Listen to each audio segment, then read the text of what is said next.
ఇయాల జరిగిన అసెంబ్లీ సమావేశంలో తెలంగాణ రాష్ట్ర ముఖ్యమంత్రి రేవంత్ రెడ్డి సార్ మాట్లాడుకుంటా తెలంగాణ కట ఏవో కొత్త కోర్సులను ప్రవేశపెడతాడట.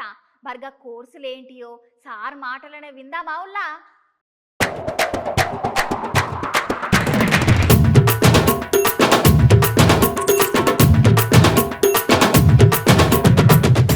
యంగ్ ఇండియా స్కిల్స్ యూనివర్సిటీ తెలంగాణలో దాదాపుగా 17 కోర్సులను మేము ప్రవేశపెట్టాలని నిర్ణయం తీసుకున్నాం అధ్యక్ష.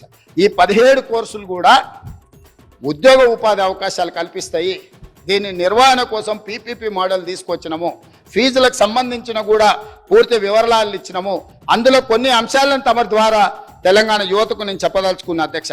ఇందులో మేము ప్రవేశపెట్టబోయే కోర్సులు హెల్త్ కేర్ ఒకటి, రెండవది ఫార్మాస్యూటికల్ అండ్ లైఫ్ సైన్సెస్, రెండవది, మూడవది artificial intelligence and information sciences, నాలుగవది టూరిజం అండ్ హాస్పిటాలిటీ, ఐదవది ఆటోమోటివ్ అండ్ ఎలక్ట్రిక్ వెహికల్స్, ఆరవది banking, financial services and insurance, అదేవిధంగా animation, visual effects, gaming and comics, ఏడవది, ఎనిమిదవది construction and interiors, 9 advanced manufacturing, 10 retail operations and management, 11 e commerce and logistics, 12 renewable energy, 13 food processing and agriculture, 14 beauty and wellness, 15 media gaming and film, 16 electronics and semi conductors, 17 digital design.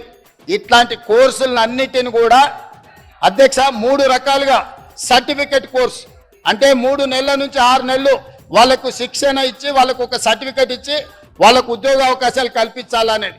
తర్వాత diploma course, వాళ్ళు 2 years 3 years చదువుకుంటే diploma certificate ఇస్తాం. ఇంతకుముందు skill యూనివర్సిటీలలో degree ఇచ్చే విధానం లేదు.